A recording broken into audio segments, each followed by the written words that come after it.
Hello, and welcome to a new episode of PoE for Dummies, this time Essence. Essence is a crafting mechanic in which you gather these so-called essences and you can apply them to normal, magic, or rare quality items that you can then enhance with their own specific essence properties, and then you can get the other ones, up to 5 extra ones, random. People use it for a lot of crafting. It's a very simple but very deadly mechanic, and it's very rewarding.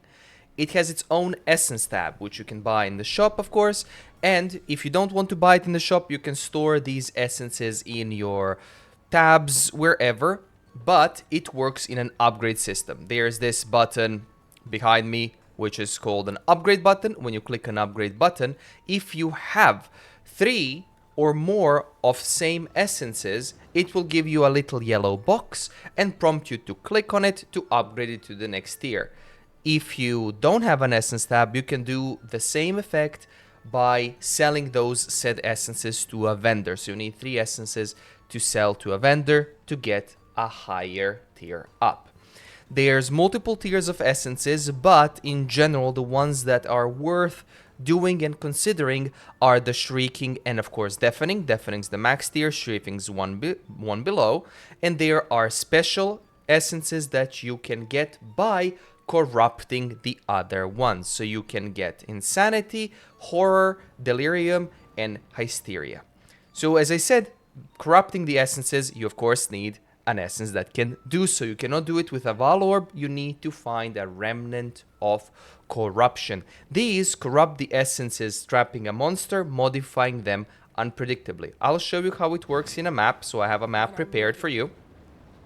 In this map, there are multiple essences that spawn, which have their own little symbol. This one is a corrupted essence, which already gives me a remnant of corruption and Screaming Essence of Contempt.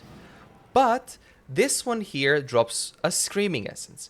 I suggest doing Screaming Essences when there's multiple of them. You can have up to 8 or 7 without corruption. And you want to corrupt them. So the effects that you can get on corruption is upgrade the tier of the essence. So Screaming becomes Deafening, or it hops a level and you get like a Horror or some other of those 4. You can add an essence, so this one can add a secondary essence to it. It can release the monsters immediately, as every corruption can, or it can do nothing. So let's see, what will this do? Right click, left click, and it released the monsters. So what you do, you kill these monsters and you drop your essence. Then, of course, if you want more corrupting essences and you have the chance, you can either buy them from a person on trade, or you can just grab your own from a map, and so on and so forth. Now, to explain how they work, so I will grab a random rare item. Let's see, an item that's not corrupted. That's a random rare item. There we go. Random rare item. And you want to, let's say, apply this essence. So Shrieking Essence of Sorrow. It says this: upgrades a normal item to a rare or reforges a rare item, guaranteeing one property. If it's a one-handed weapon, damage penetrates cold resistance. Two-handed weapon, damage penetrates more cold resistance, or other item gives dexterity. So because this gives dexterity to an other item, as this is a chest piece, we hold Alt, we click left click, and you can see here life armor of the leopard, which is the essence modifier, which is dexterity, and stun and block recovery. You can apply a different one. This one gives an armor reflect, right? Something of the sort. Yes, reflect physical damage to attackers, increased armor, stun and block recovery, and so on. Each of these essences tells you what they do. Personally, what I do with essences, I gather a bunch of them and then I bulk sell them, because it's much easier for me to sell them than to craft items and so on, because it takes time. Now on to passives. Essences have different passes on the tree starting at the bottom, which gives you an additional essence per map, whether or not you've used the map device to add additional essences. So there's that one. There's this one. Imprisoned monsters in your maps have 15% chance to have 3 additional essences. Those essences drop from the pool of whichever tier 3 of them, 3 extra. Then there's the monsters imprisoned by shrieking essence in your maps will be duplicated when released, and corrupting imprisoned monsters in your maps cannot release them. As you saw, I released mine because I didn't have this node.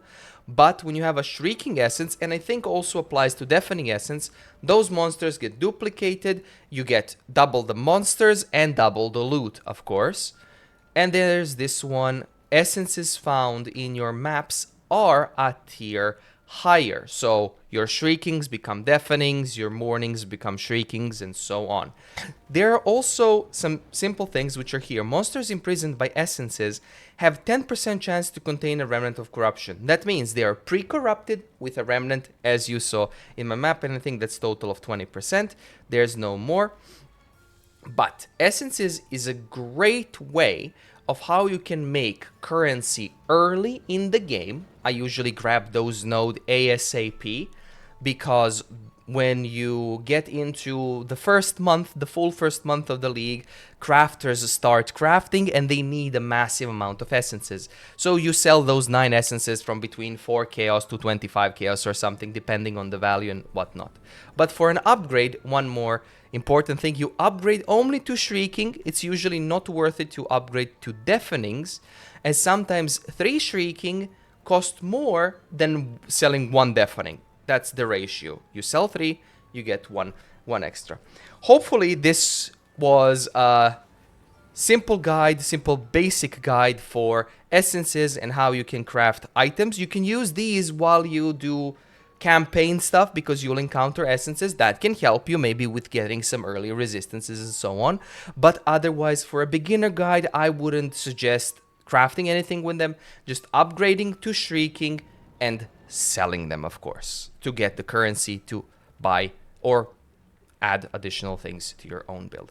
So once again, thank you for watching this another PoE for Dummies episode. I hope you had a wonderful time. I did indeed. If you want to catch me, I stream on twitch.tv/heavyheels, and I will see you in the next one.